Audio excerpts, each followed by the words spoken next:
to find out what they had that they could tell us so we could look more approvable on radar.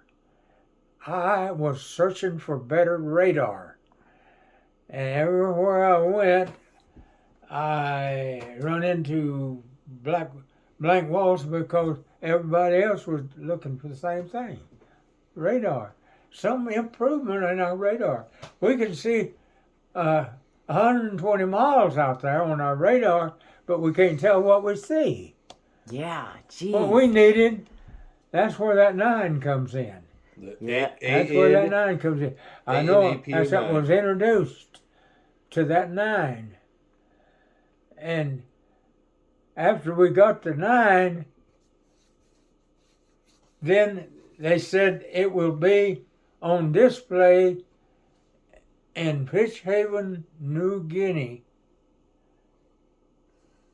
And they picked 4 guys to go down there and see it. But I don't know where the other 4 went. What general you said was where was that base where you were at there with the general on the hill? You said just Fishhaven. Fishhaven. Yeah, Fishhaven. What general was that? MacArthur. General MacArthur. What do you know? Well, he's the one that President Truman fired. He was the highest general in the military, in the army. Yeah. Well, and Truman fired him because he got a little bit too big for his britches. he got a little lippy. Well, he was really one of the most important people in the world, Right. and but he got a little bit too much for Truman. Truman was he kind of a funny guy. You mess with him, he fire you. Move you out. But did you ever see General MacArthur? Did you ever see him? No, I seen his house up here on the hill. I was right down here, but I've seen his house up there. And I asked where he was. They said he did. So they told me who he was. So I said, well, of course, I would like to see. But he come to, after I left my camp, he come to my camp, but I was going down in New Guinea. Dang. You were down there checking for the radar. Anyway. You didn't want to see I wouldn't him? have walked across the street to see him. You didn't like him very well, did you? I liked him fine, and I respected him for his knowledge of what he was in the service for, but he got personal with his desires, Right. and just wanted to go up a little bit too high. Yeah. I thought, my personal feeling. And he come to our camp. I never even seen him. I think I was gone. Lately I've been trying to remember. Was I there and I just refused to go out and see him? Or was I on some trip or something to do my job? I had traveled pretty far and wide to do my job. So I don't know. I can't remember if I was there or not. But personally, I never did see him eye to eye. But when I got back to my camp, sometimes I'd be gone for months. But when I come back, they told me that he was there in our camp and he inspected our camp and everything. But I wasn't there. So I missed him that way. But whenever they sent me to New Guinea, a little town, a little community, wasn't no more bigger than a filling station. But when I got there, I had three other guys with me. And I went into headquarters and I told them, I showed them my orders. I couldn't read my orders, but they could. An officer could read my orders, but I couldn't read them. because they said things that I couldn't even understand. But anyway, he said, go and report so and so. And I said, where's it at? And he said, go find it. It's on a certain island. That's where they tell me. Go find it. He told me one time I was down in Admiralty Islands, and my chief come by. He said, hey, we got an order for a man in Samar, Philippines. He said, Listen, we've decided you can fill that spot. And I said, okay, where is it? It's in the Philippines, about 1,000 miles up there. I said, is that all the help you can give me? He said, find it for yourself. So I went down to the dock, and the first guy I asked was a mailman. The mailman was there delivering mail to a task force that's fixing to go into an island called Leyte, the Philippines. And I walked up and I said, is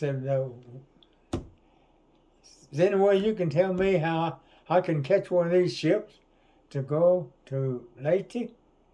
No, to Samar. Samar was my destination.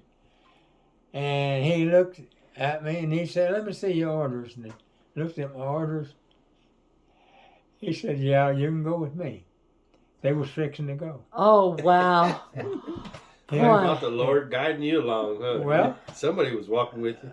Well, it's the thing of it is that's the way that I didn't know where to go, but they tell me where to go, but they never tell me how to get there. I was on my own, and so I did. I said, okay, where's it at? Well, it's in the Philippines. So I went down on the dock, and they had a task force there was fixing to go to the Philippines, and one of these ships was setting aside, and he was waiting on orders to set sail, and then we were going, a whole task force would go in, take that island. That was a hard island to take. And so they went in there. They went in. I wasn't with them. But he let me off at a place called Tawawa. That was another island somewhere in the middle of the Pacific, right out on the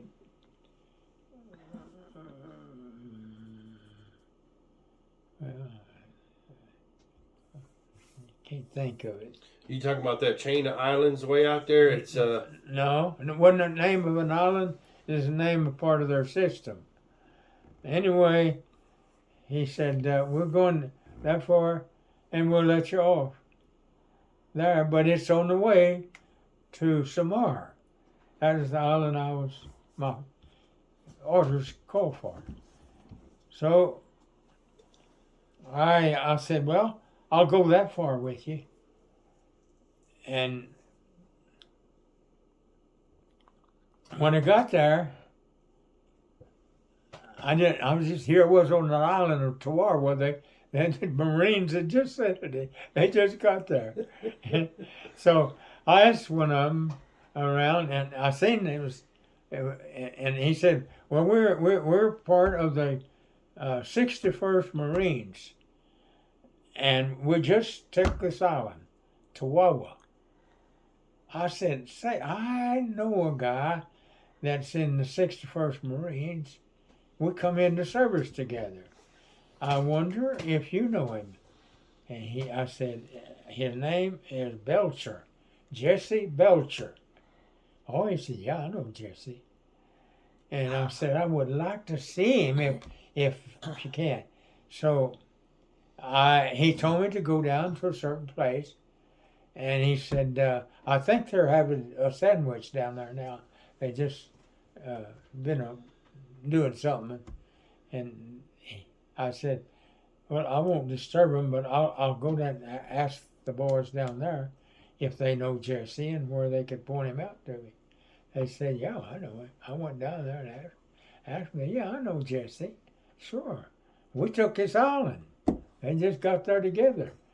And I said, well, can you give me some kind of idea where he's at? They said, yeah, I think he's having a sandwich down there. I can see him from here. And I believe Jesse's eating a sandwich down there because he's been on duty and he's been called on off for a while. So now he's just sitting there and eating a sandwich. And of course, I knew Jesse, not all that well, but we went into service together. Only he chose to go in the Marines. I chose to go in the Navy. When we both signed up and went in, well, me and my partner went to the Navy, and he and his partner went to the Marines. And they had just took that island. They had just won it. They fought for it. Cost them a lot of men, but they made it. They killed a lot of people on that island. Anyway,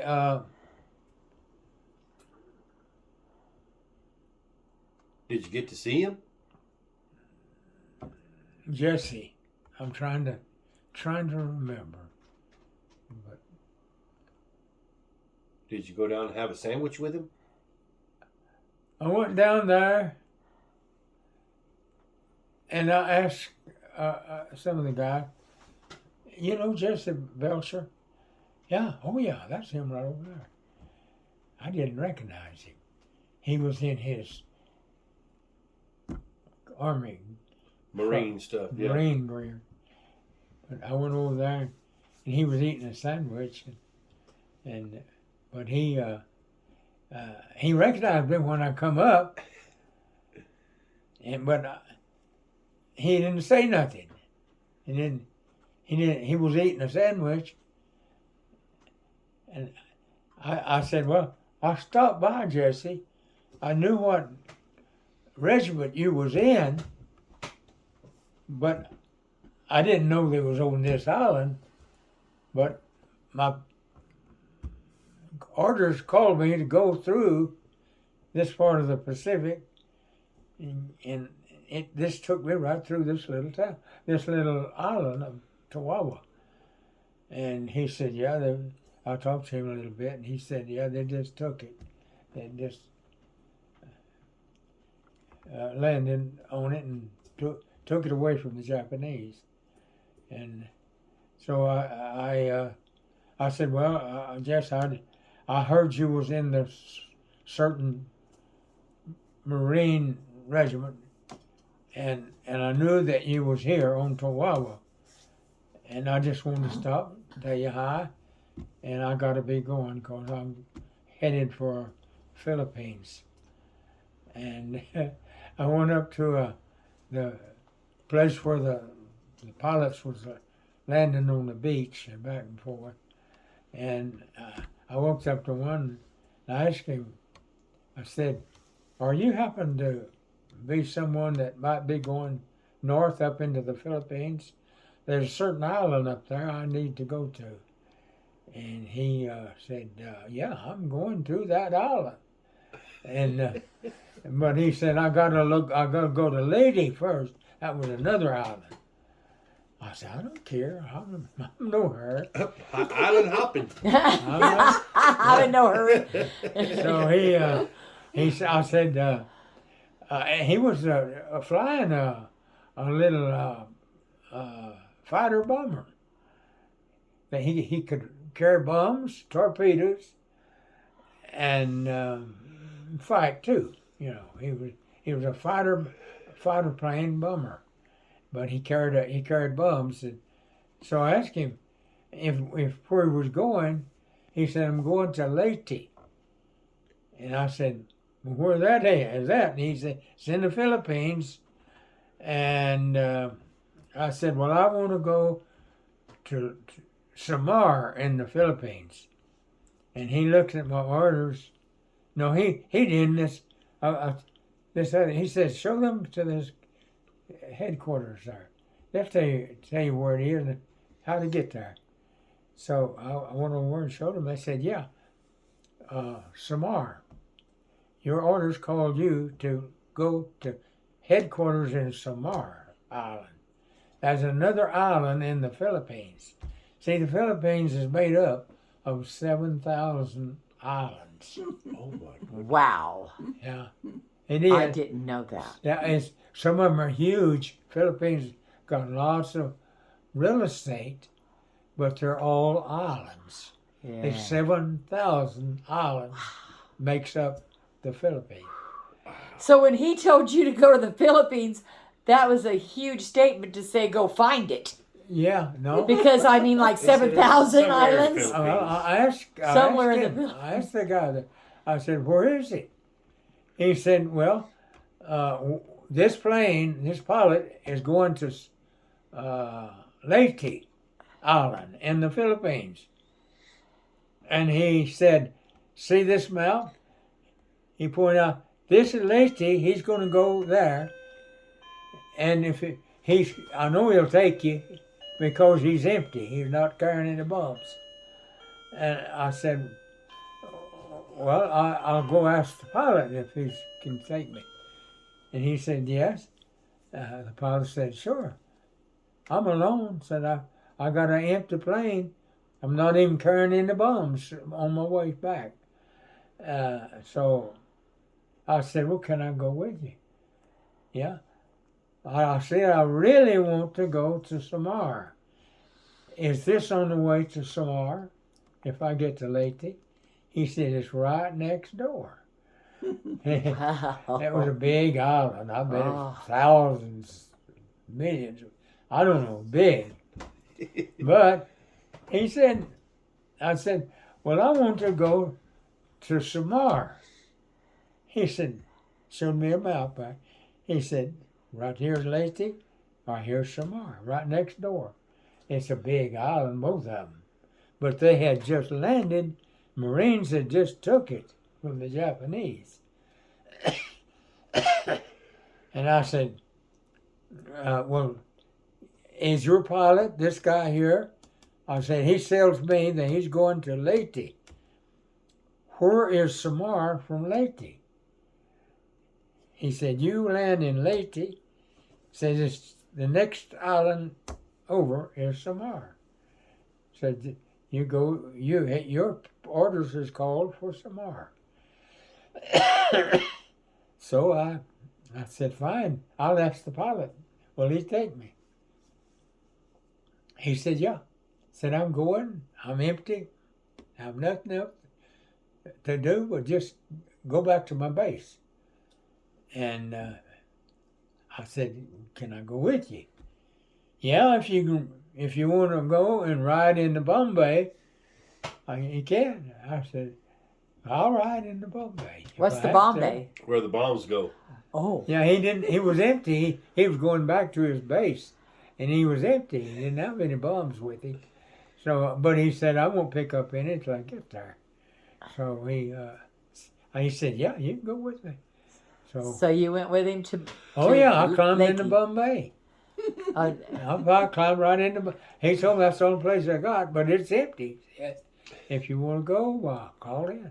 It's cold in the Bombay, isn't it? Well, this is not very cold over there. Oh, right. When It's you're hot 2 everywhere. degrees off of the equator. I Right. mean, Even in the summertime, wintertime, it's not hot. It's not cold. it's not impossible hot because you get used to everything. Right. But we was just 2 degrees off of the equator when I crawled in his airplane, and he said, I said, now you be sure you don't mess with that button on the wall there, because that opens the Bombay, don't it? And he said, yeah. He said, don't worry. Said, I'll get you there. I crawled down into Bombay and just stretched out and waited like I was a bum. You know. I did figure, well, if I'd had a parachute on, I think he would have dropped me. But he didn't. We was just laughing and joking about different things. And he said, I'll get you to Samar. And I said, how far is it? He said, well, Samar's not very far. It's a big island. But you only want to go to a place called Tacloban, Samar. I said, that's my destination on my orders. And he said, well, crawl in my airplane, and whenever I open the bum bay, you can crawl out, because you'll be in Samar. And little did they know, that was the biggest bomb that ever got dropped on Samar. No, Especially after a pot of beans. well, he dropped me off, and I knew I was supposed to go straight to headquarters, but I didn't want to go straight to headquarters. I'd come all the Go way. look at some stuff first. I'd come all the way from the Admiralty Islands into the Philippines and into the Samar, into the place where I was supposed to go, where my orders called for. And I got off and I looked around. I didn't see anything different, just another island. And they was working it fast to build it up, build a kitchen. They just took the island, and they needed a kitchen, and they needed a runway to get the planes. So they was going from there to Burma in China. And so he said, now you take your choice. You know, you can go to headquarters now, or if you want to look around a little bit, well, go ahead if you feel lucky. I said, I feel lucky. I'm going to look this island over a little bit before I go over to headquarters. And he did. He said, all right. But 4 days later, this was a guy by the name of Charlie Nazarene. I remember him very well. And he was such a nice guy. He was head of the trucks, cars, jeeps, tanks, everything. So I said, Charlie, can I stay with you a day or two? Well, he said, as long as you feel lucky. So he was right on the runway. And whenever the bombers went out to bomb each day, the wings stretched right over Charlie's tent and 100 more tents. And so I said, if you can take it, I can. So I stayed and looked around. I'm riding around town with Charlie, and mud is all it was. I remember getting in the Jeep, and he said, I said, where are you going? He said, I'm going to headquarters.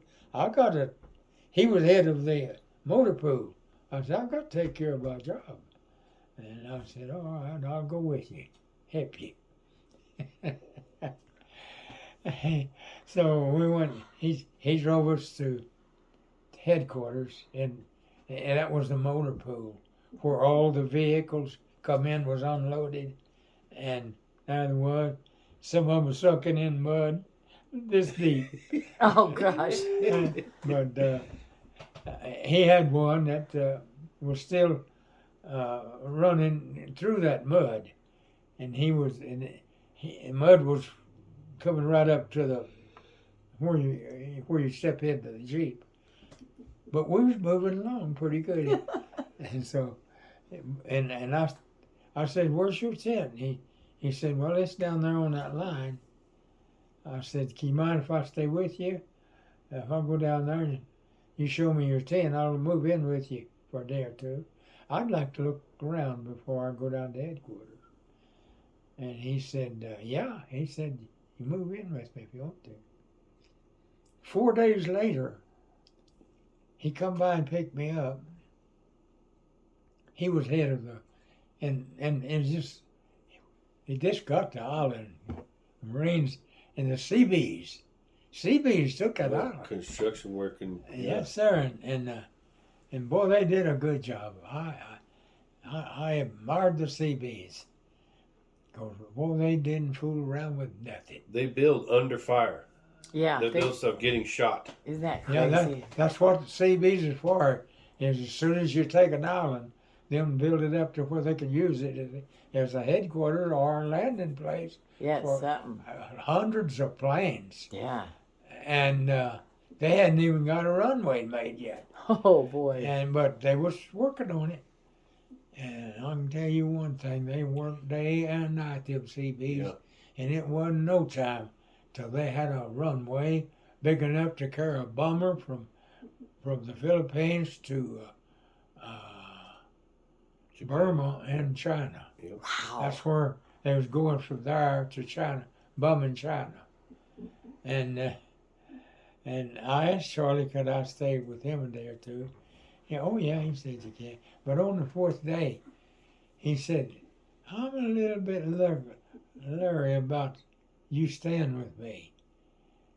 Said, your orders is to you. He said, I've seen your orders. Said, I read them. And they say for you to go to headquarters as soon as you get here. And I didn't want to. I wanted to look around a few days. And because I got there on my own. And I figured I ought to take my own ticket. I ought to take a few days off and see where I was at. 4 days later. Yeah, 4 days later. And he come by and he picked me up. He said, you know something? I think you better get up to headquarters.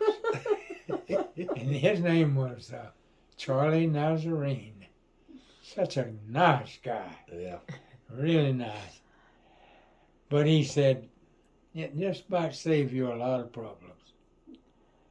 And I said, okay, take me up there. It's so muddy I couldn't wade up there. It was so You can swim up there. everything was so it was just mud. That island was, you know, hundreds and hundreds of vehicles and airplanes being let off there, and they didn't have no place to put them. So that's the way it was. When I was looking around, I noticed that, and that's the reason I asked Charlie, "Where's your tent at?" Down on the runway, he said, and he told me where it was at, and so I went down there and found it. And he come down there, and he said, "I noticed you've been moving around here, looking things over." I said, "Yeah, I've been here 4 days, and I was supposed to put in as soon as I got here, headquarters, but I didn't want to. They don't know when I got here, so I'm just gonna play like I didn't make it yet." And he said, "No, this is the 4th day. I think you better go to headquarters."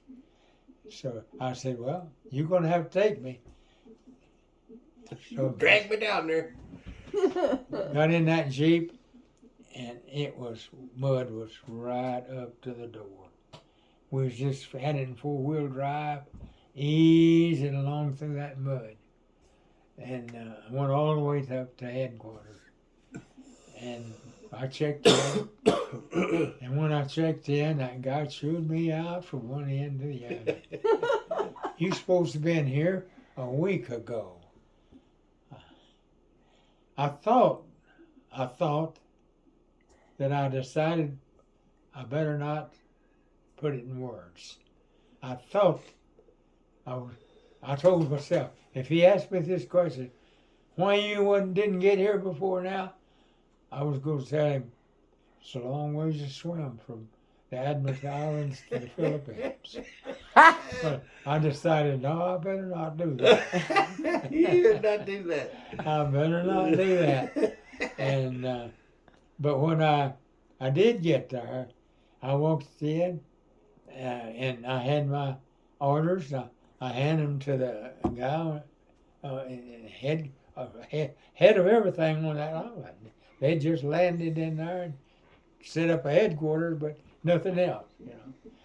But they were setting it up because Seabees is good about getting in there and setting them up. getting them operational. Mm-hmm. And he started chewing me out. He said, "You should have been here a week ago." According to his orders, when he ordered it, that's a long ways from Admiralty Islands to the Philippines. I was going to say that, but I knew better, so I didn't. But I said, well, okay. I just took a real good chewing out. One of the best kind. There was 2 Marines standing there. They just walked up to headquarters. They were sitting there, and they was listening to that guy chew me out. Boy, he was eating me out from one end to the other. And he said, "You supposed to have been here a week ago." I said, "Well, I didn't make it. Long ways to the Admiralty Islands." But I didn't say it. I just thought it. Because I knew what he'd do if I'd say it. Anyway, I decided to just lay it out to him and tell him, well, I caught a ride here and a ride there and everything that was going north.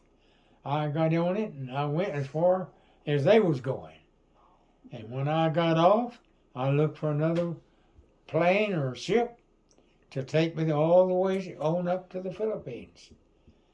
And he said, well, your orders called for not in Leyte in the Philippines, but in Samar in the Philippines. And I said, yep, Samar is where I'm supposed to go. And this guy said, a pilot stepped up. He said, I am going to Leyte in the Philippines. And Leyte is right next to a big island called Samar.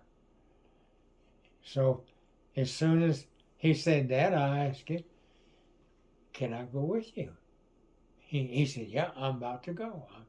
As soon as we get loaded, I'll put my stuff in and put your stuff in and we'll head out. That was the bomb bay, right? The guy that put you in the yeah, bomb bay, you pretended like you were bombed? Yeah. No, not that one. That one He's was got all ready. right. He's leaving. But when I got there, I'd get there was some another water. plane leaving from Leyte over to Samar. That's another island. And I said, can I go with you?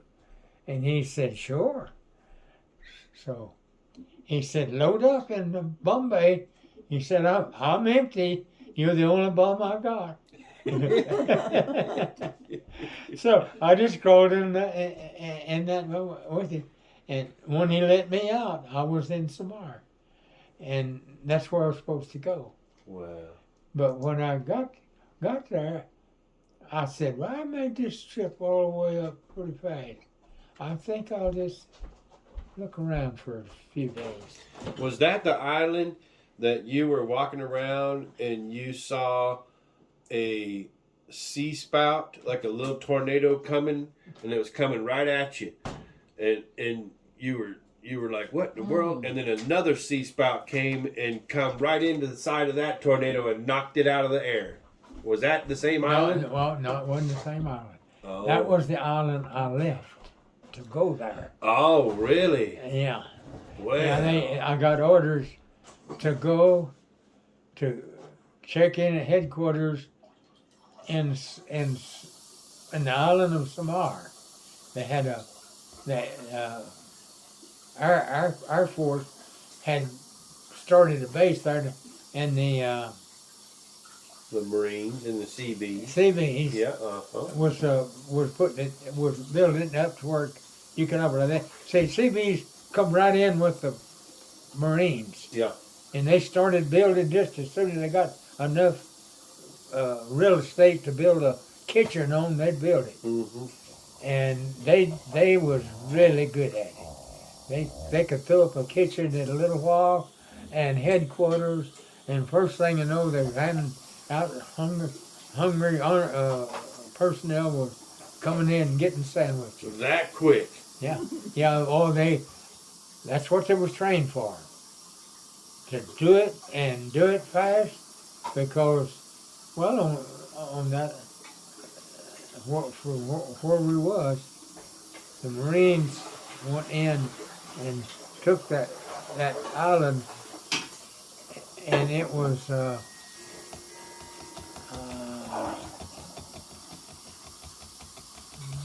can't think of the name of it right now.